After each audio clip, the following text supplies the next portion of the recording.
what's in the car? Ito yung baril ko. Ay. Tapos, ito yung assault rifles natin. May dalawa dyan. So, ang gagawin natin pag nagkaputukan, kukunin ko tong vest, tatakip ko sa sarili ko. Tapos, ikaw, Bahala. kunin mo to, bahala ka na. Okay, bahala ka na. Basta ako, tatakip ko na sa akin to. 23 Abu Sayyaf were killed. One of my men was killed, 5 were wounded. I was hit, yan. Ito yun. Hindi ko alam na tinamaan ako eh. Shrapnel yan, tumama. Naiwan yung shrapnel yan. Pero kung namatayan ka ng isa, I still consider it as a failed mission. Kaya lang, sometimes, hindi nangyayari. Namamatayan ka, kaya sakit. Lalo na pag nire-reminis mo. Yung ICI po, that was your most controversial mission. Why did you turn your back on ICI? Kumusta ka? Tara, usap tayo. May nakikinig, ramdam bawat pintig. Just be! Sa'yo ako, sa'yo ako, sa'yo ako. Sa'yo ako, sa'yo ako. Kasama sa pangarap, pagsikat ng araw sa umaga. Sa gabi, nasa tabi, don't you worry. Tara, let's be happy. Sa'yo ako, sa'yo ako, sa'yo ako. Sa'yo ako, sa'yo ako. Sa'yo ako, ako'y sa'yo. Ganyan ang Pilipino, nagbibigay, dumaramay, gumagaan ang buhay. Sa'yo ako, sa'yo ako. Sa'yo ako, sa'yo ako. Sa'yo ako.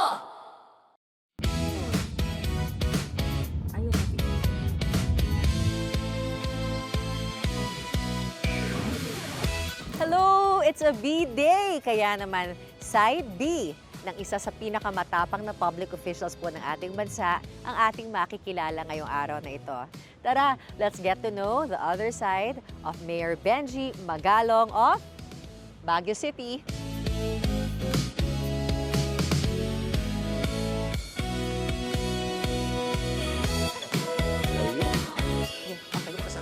Ay, hindi. Since we're here na, let's take the footage here na and then we visit PMA. Yeah. Ito na yung opisina ni Mayor. Yan, pag mainit ang ulo mo, punta ka rito. Dito, ilalo iinit ang ulo mo. Sabi mo, isipin mo, bakit nagkaroon ng eskwelahan doon? Wala tuloy yung axis. Bakit nagkaroon ng building dito? Hindi na tuloy makita yung doon. Wala na lahat. Bata Sinira. pa kayo, naabutan niyo pang sobrang klaro pa yan lahat ng yan when you were growing up po dito sa Baguio? Or madami na rin Ganda yan pa dati? yan eh. Ganda-ganda pa dati. Kaya alam mo, if you bad politics and you don't attract the right people to man your departments, wala. May planning officer, hindi niya naiintindihan. Tanungin mo. Yeah. Every time na tanungin mo, lalo kang confused. Saan ka nakakita ng ganun? Sino bang namimili dun? Siyempre, mayor. Kaya the first thing that I did was to kick her out. Babae pa man din. Ang pagpa-planning kasi ng city, it requires someone who is an expert sa urban planning. At the same time, a mayor who is strong din in terms of political will to enforce yung laws and ordinances and to make sure na there's really a master plan to follow. Pwede bang pigilan yung pag-build ng more structures pataas ng pataas dito? For a city that is just 57.4 square kilometers, hindi naman pwedeng ang development is sprawling. Hindi pwedeng pag ganun, mabababa lahat. Let us say, in the case of Baguio, you create a better Baguio because that was the demand. We want a better Baguio. Kaya nga ako napatakbo yan. Because people were demanding, we want a better Baguio. So you create a better Baguio. Ang problema, more people would like to visit Baguio and more people would also like to reside in Baguio. Kasi maganda eh. Ang problema, kung sprawling, mauubos ang lupa. Kasi kanya-kanya sila eh. Di ba?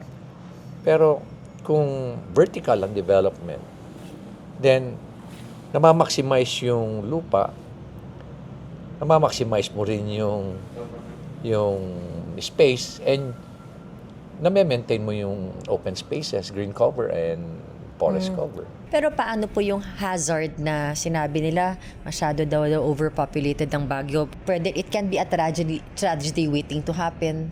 Well, there's such thing as a you have to strike a balance. You have to look at the urban carrying capacity study. There was an urban carrying capacity study in 2019 before the 2019 election. Lumalabas doon na as early as 1990s, urban decay was already happening in the city of Baguio.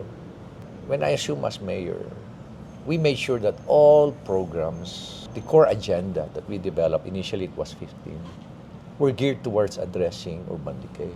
Until my third term, talagang addressing urban decay. Kaya nga, binago natin yung vision eh.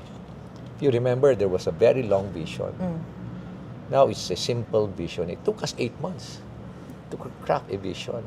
Because when we discovered it, that was in 2019. Sabi nga ng mga expert, you don't do anything to address urban decay in the next 25 years, then the effect of this will be irreversible.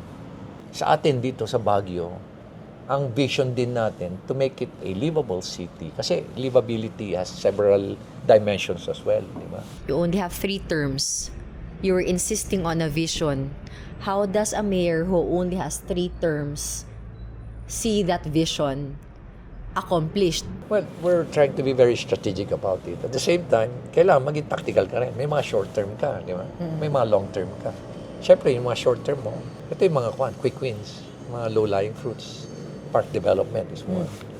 Ginawa rin namin is, meron kami mga programa na yung Salem Festival wherein we continue to create plant trees. Pero hindi lahat pine trees. Kailangan is a combination of different type of trees para kasi meron tayong peste rito, yung bark beetle. We have to confuse the bark beetle. We're now working on integrated water resource management na funded by Canada. Na tinitingnan natin paano ma-maintain yung watershed. At the same time, to maintain or to improve further the vitality of our trees, yung growth ng trees, especially yung undergrowth niya. Tawag natin stories dito, yung sa ilalim ng mga trees. Kasi nakita natin na nawawala yung vitality. Kasi meron tinatawag na xylem hydraulic. Kung yung pressure ng tubig cannot push yung mga nutrients from the roots to the top, to the canopy of the tree, yung tree eventually loses its vitality.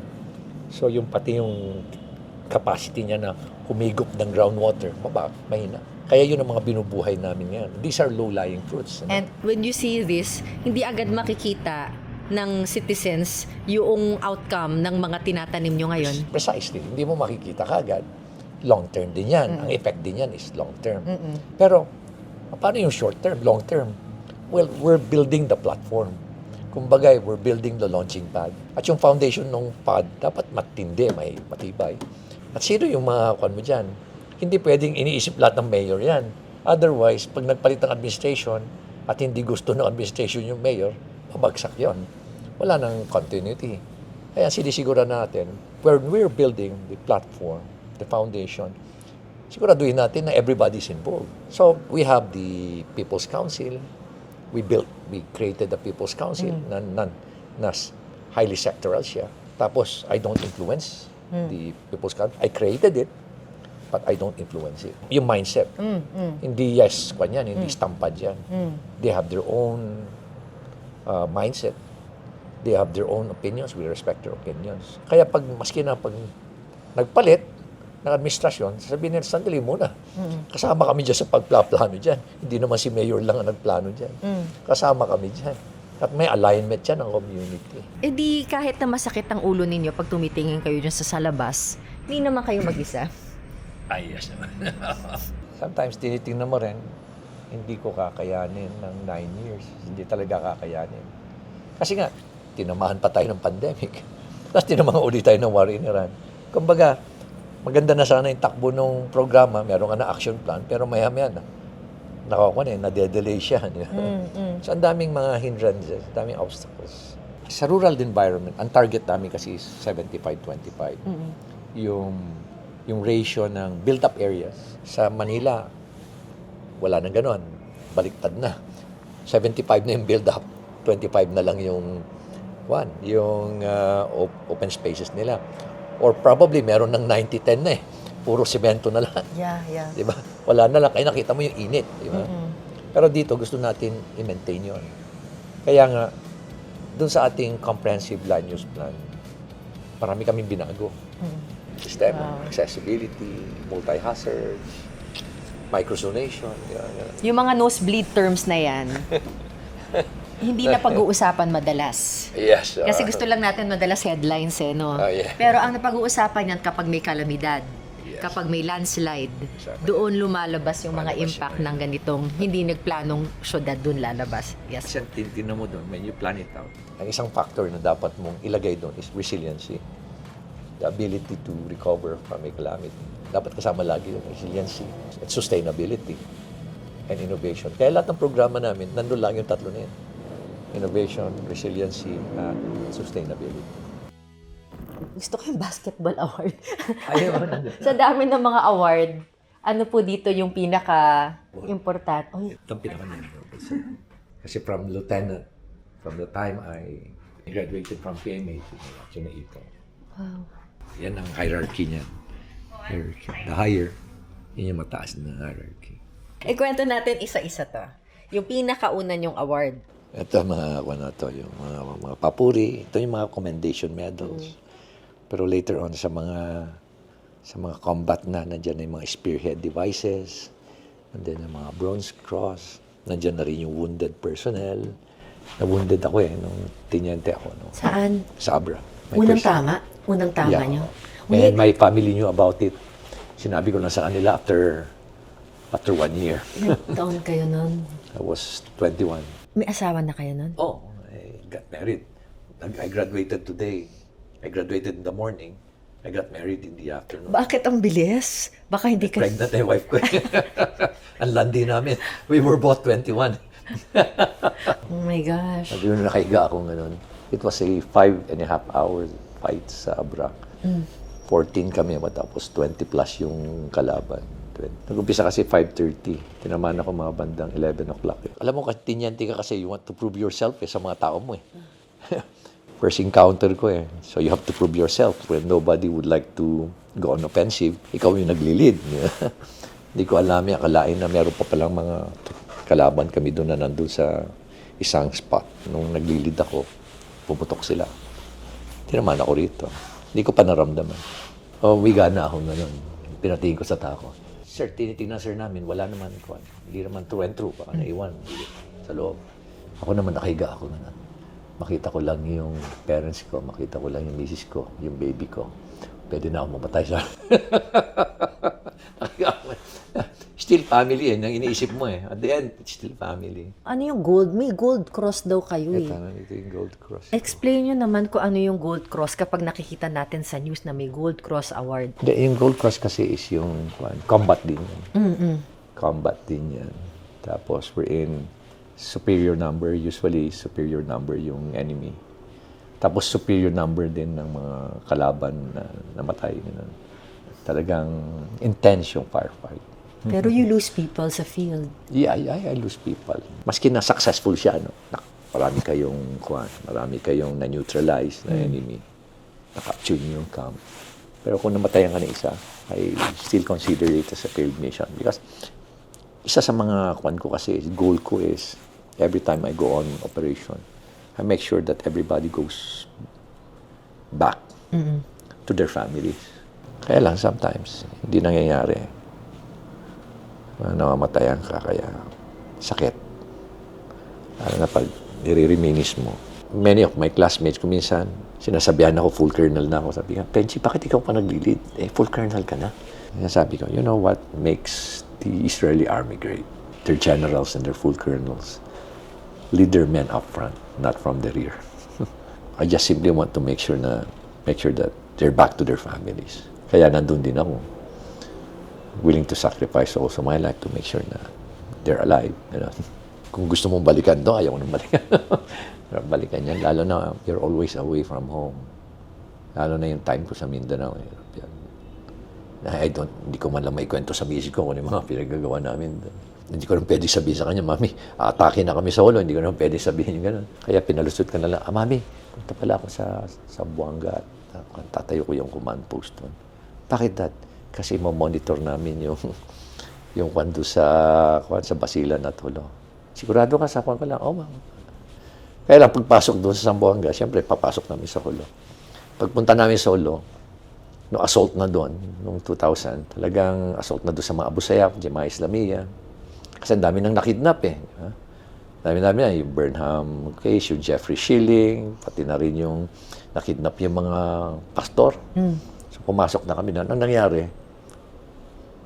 Pinatay naman lahat yung towers ng cellphone. So hindi ako makontak na misis ko. Nasaan yung mister ko? Kala ko ba, nasa Buanga lang. Kakanervyos. Yeah, alam mo, everybody rely on one another.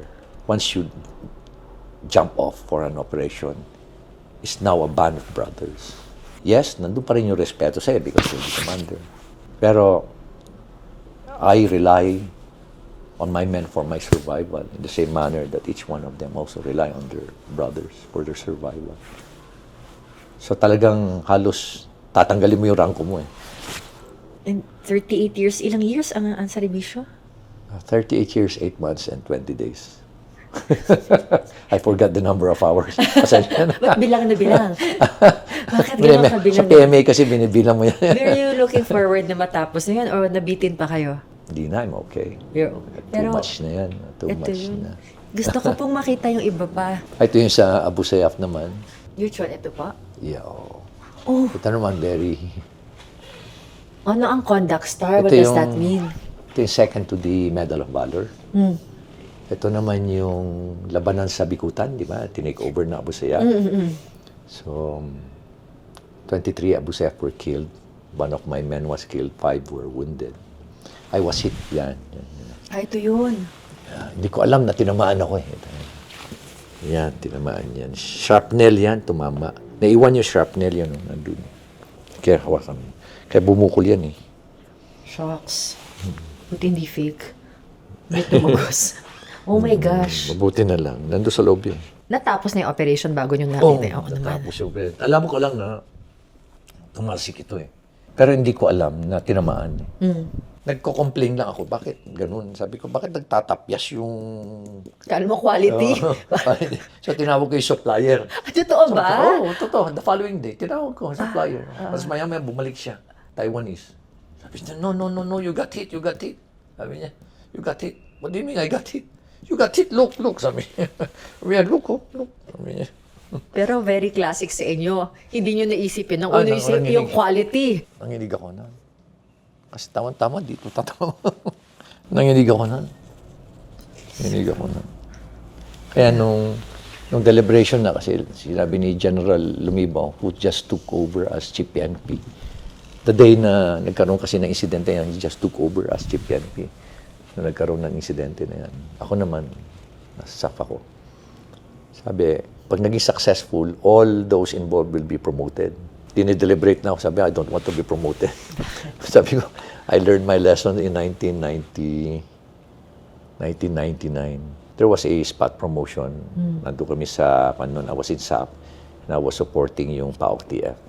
I just got my promotion January as full colonel, lieutenant colonel. Tapos December, full colonel. Kaya lang, nung na-promote kami, nalampasan namin yung 9 years my senior. I lost a lot of good friends sa upper class ko. So, hindi tama. Parang natapakan mo sila. Oo, Ganun. parang ganon. Nalungkot ako. Kaya nung pinopromote ako rito to be general, kasi nga yun ang kami ko. So, I don't want to be promoted. So, ang ginawa sa akin, binigyan na lang sa akin yung kabayanihan, yung Yeah. Distinguished Conduct Star. So, proceed. Ito yung when I was the What's happening? negotiator nung lahat ng mga, alam mo yun, nakidnap noon. Ako yung negotiator. Ako yung designated negotiator noon.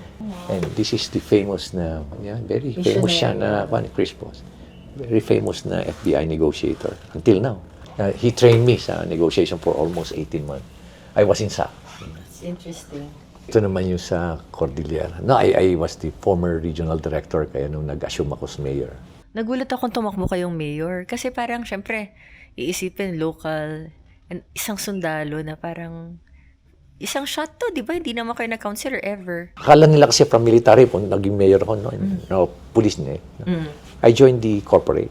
Nasa Steel Asia ako. At the same time, I was appointed as by the president to become a member of the motherboard ng PNOC. Ginawa ko doon kasi kinakabahan ako baka magkaroon ng conflict eh. Kasi full-time ako na Senior Vice President for Operations ng Steel Asia. It's the biggest steel company in the Philippines. So, nagkuhan ako, full disclosure ako. Sabi sa akin, walang conflict, you can proceed. Hilig kayo sa aquarium, ah. Yes. Pag nai-stress ka, yan, tingnan mo yung mawawala yan. Tingnan mo yung behavior lang ng mga fishes. Yeah, so, yan yung mga grandkids ko. Ito, mga grandkids ko na, yan. Ito yung drawing ng grandkid ko na ito. Ito. Natuwa po ba si Mayora nung hindi na, at least, mas madali na ang buhay ng asawa ko ngayon? Sa O mayor? mas lalong hindi ka nakita? Stressful eh. At least ngayon, nakikita niya kami araw-araw. Same time, nung umpisa okay, pero ngayon uli, kinakabahan uli siya, siyempre, dahil nga marami na akong kaaway. Alam mo, pag punta ka doon sa sakyan ko, kumisa, ang joke doon sa sakyan ko, di ba sa aeroplano, pag sakay mo sa aeroplano, sabi sa yung stewardess,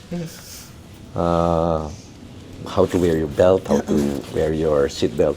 Yun din, pag sumakay siya sa akin, sinasabi ko, Mami, ito pag may nagkaputuhan, ito, itatakip ko sa'yo, itong ballistic vest na ito.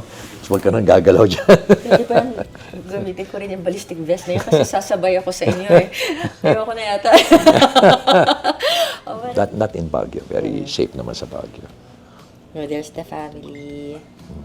Ilan ng apo? 1, 2, 3? Hindi na nga yan. 5 na yan. Wow! 6 na. Ilang years na married? Father ko, very. Sila yung dinadalaw nyo sa US. Oo. Ano pong work ng papa nyo? Engineer siya. Engineer. Engineer siya. And kayo? Ang mama? Teacher dati pero naging empleyado ng City Hall as sa korte. Dati-dati itong isang office lang ito. Isang office. Kaya lang, hindi ako sanay na ganun. Wala akong I need meeting rooms kasi sa corporate. Sa inyo, di ba? Daming meeting room. So this is my first meeting room. So your corporate Kailang- job helped you here? Yes. Oo. I see. Kasi I also joined JTI, Japan Tobacco rin. noon. So, iba yung skill set Yes. ng nag-corporate rin kayo? Yeah. Yung management. I see. Ba talaga yung management? Ilan na years sa i-apply? corporate? Sa 1 year, 8 months ako sa JTI, sa Steel Asia. Sa JTI, as consultant nila, almost 2 years. I understand. Yung pala Almost 2 yun. years, Kaya importanteng may management background din. At yung doon ko natutunan sa Japan Tobacco yung communication system at yung process. Halos paperless na. Yun ang in-apply ko when I became yung kwan. Kaya nagiging best regional office kami sa Cordillera. Akala ko yung skills nyo sa pagiging mayor and leading the city came from your military background. Hindi lang pala. Hindi lang. Kasi sabi nga nila, di ba sa leadership is, you can be appointed as manager, but you can never be a leader unless you have established your relational passport with your subordinates. Leaders kasi, hindi basta-basta mo makukuha. You have to get the respect. And at the same time, hindi ka dapat mataas. Dapat nga kapantay ka lang. Humility over authority. Ito yung isang kwan. Ito yung ginawa namin ngayon sa meeting room. Binago namin ito. So, ito yung isang meeting room din. Ito yung ginawa namin meeting room na isa. So, we have 3 meeting room. Conference room, yan. Tapos Meeting dito, room 1. tapos dito, tinanggal na namin yung kwan. This is already an open na kwan na. Work area na. Work area. Puro mga patay na dito.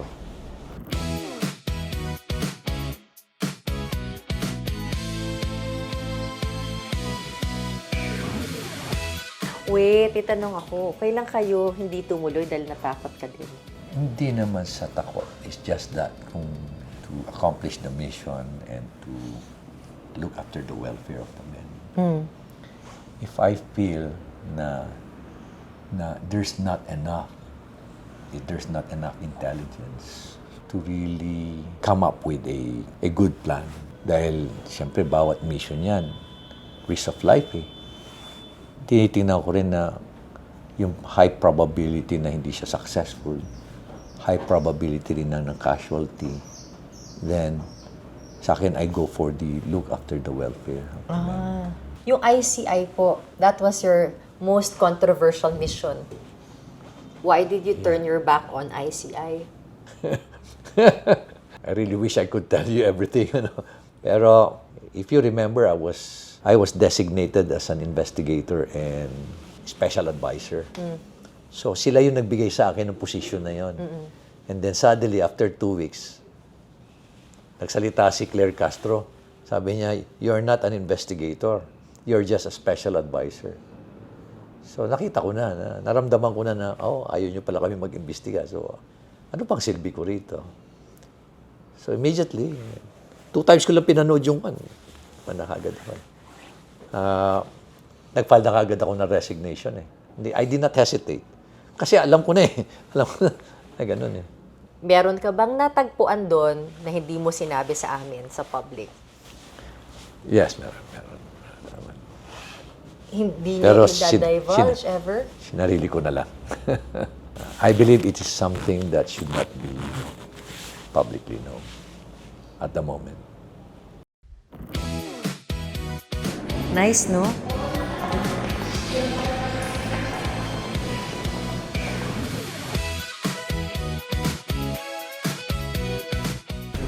Katapos ko marinig lahat ng sinabi ni Mayor about safety, Una.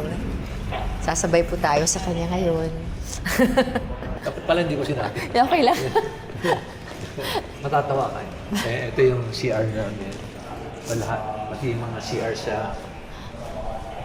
What about? Yung mga CR sa ladies, din CR sa ladies. Uy, maganda ha? Oh, nice.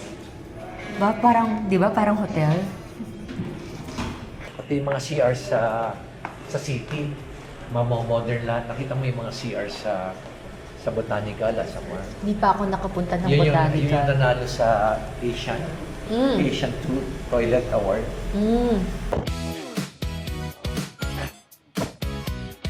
May baril ba dito?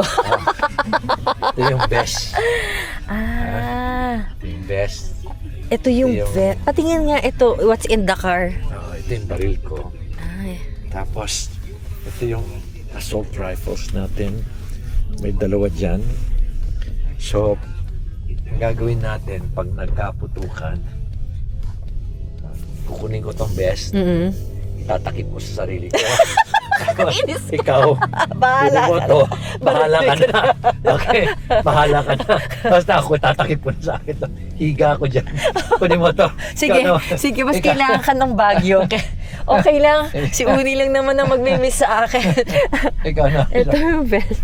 Tayo lang turuan nyo nga ako mag-vest ha, para alam natin. Hindi, That is a this is a sort of a semi-blanket vest. Kasi itatakip ito o kaya itatakip. Ito, imbis Hindi na siya pala yung- sunshade, ito na dapat ang dala natin. Sana ka, meron ba dito sa Shopee? Baka may Dito rin yung load-bearing vest ko. Nandito yung mga bala. load-bearing vest. Ano po ang load-bearing vest? Ito yan, meron ng panto, meron ng Kevlar to. Yan. Ito isusut mo. Oh, Mayor, you make me feel so safe! What's in your car, guys? So, Panginoon! Lahat siya may license ha. Oo, tayo lang, paano Lahat suotin siya may to? license. So, pag merong atake sa atin, Susut mo yan. Yan yan. kung mabuhat mo, kung dapat malakas kang buhatin, pag mahinig katawan mo, para mabig ilang kilo to. Bit-bitin pa lang, hindi mo na mabit-bit. Diyos ko, paglabas sa suko na ako, boss. Suko agad, hindi na ako lalaban. So, alam nyo na ha, what's in your car. Aray ko. At pala ito yun, ganito yun. Ganito dapat baliktad yan. pa. Baliktad. Mali, Yan, what yan. not to- Yan yung mga tapos? load-bearing vest mo. Yan. Oh my God. Kasi ito, yan yung lalagay dyan sa harapan. Oh my God. So ikaw yung makikipag-engage siya. Ako magtatakip ako nun. Ako bahala sa'yo. Grabe naman to. So wala siyang bodyguard. Wala kang bodyguard. Meron lang kami. Isa lang. Diyos ko, ano yung pinaka-close encounter nyo? As a mayor or even as a soldier, a policeman? Siguro most challenging yung sa mga risk. Ano?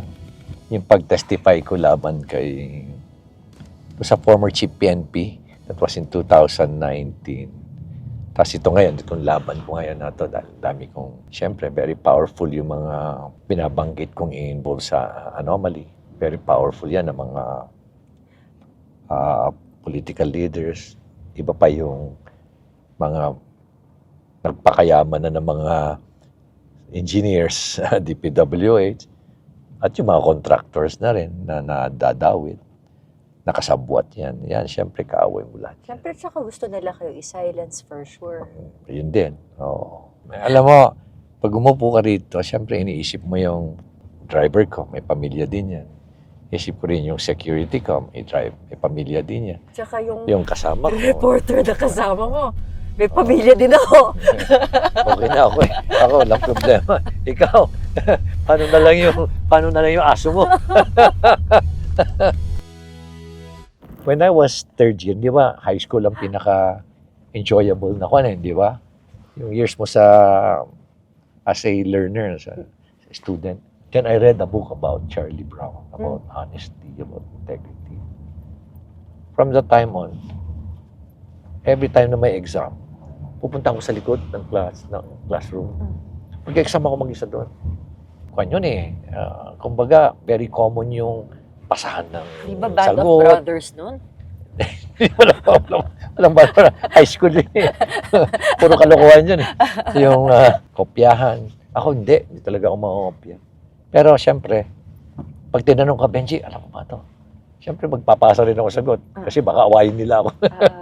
Pero yung pagtatanong ako sa kanila sagot, kung hindi ko alam, hindi ko pa inisip na papasok ako sa PMA noon. Anong book ni Charlie Brown yun? About honesty, integrity. Hiniram ko lang sa yun eh, sa library. Nagmarka ha? Nagmarka yun sa akin. Kaya yun eh. Kaya nung fourth year ako, nasa science sci kami sa St. Louis University. Merong iskandalo nun. Leakage, yung pasahan ng exam. Ako nagsumbong nun eh. Ako nag-reveal nun. Sinumbong ko yun eh. Kaya galit na galit sa akin yung mga kakrami. Kaya si Benji, sabi niya, alam niyo ba yan si Benji? High school pa lang kami, good governance na yan. Alam niyo ba na, yan nagsama. Sabi ng mga classmates ko eh, high school pa lang kami, good governance na yan eh. Yan na nagsumbong yun tungkol to sa leakage. Pero mahirap rin maging honest. Minsan, Oo, outcast ka nun. Lalo-lalo na kung yung norm, iba. Yeah. Outcast ka. At tulad yan, alam mo, nagsabi ako tungkol sa anomaly sa mga corruption eh. Tinumaw ako pa nga yung pinoportray nila outcast eh. Ako pa yung masama, di ba? Ang hirap din lumaban eh. Especially nung I started this advocacy na ito, parang ikaw pa yung masama. bago ka pa makatuntong na natira ka na, di ba? Oo. Pero umakyat naman ang umakyat yung, I don't know how. Hindi ko rin alam eh. Kasi every time na down ako, di ba, nung nakulong ako, I always find I always identify yung silver lining to make myself a better person, a better husband, better father, a better leader. Kasi meron akong si General Acop, lagi niya sinasabi sa akin, Benji, every time you're down sa career, because you'll be experiencing it, always look at it as a temporary setback. Laging temporary setback lang. So yun ang lagi kong nasa isip ng temporary setback. Pag nagbabasa ako about book ng mga leadership, lagi ko na babasa yung there's always a silver lining. All you have to do is identify it. Kaya para sa This is babae. PMA. Dito kami tumatakbo. Gusto ko tumakbo dito. Dito kami tumatakbo. Araw-araw yan. Tatakbo ka. Oh, wow. Ang linis nito. Wow. Napakalinis nito ang lugar na ito. Yung bakal. Akitin mo. Lalagyan pala nilang kuryente. Sasaksak nila pag alam na nilang nakakagat ka na. Bakit nila ginagawa yun? Kumusta ka?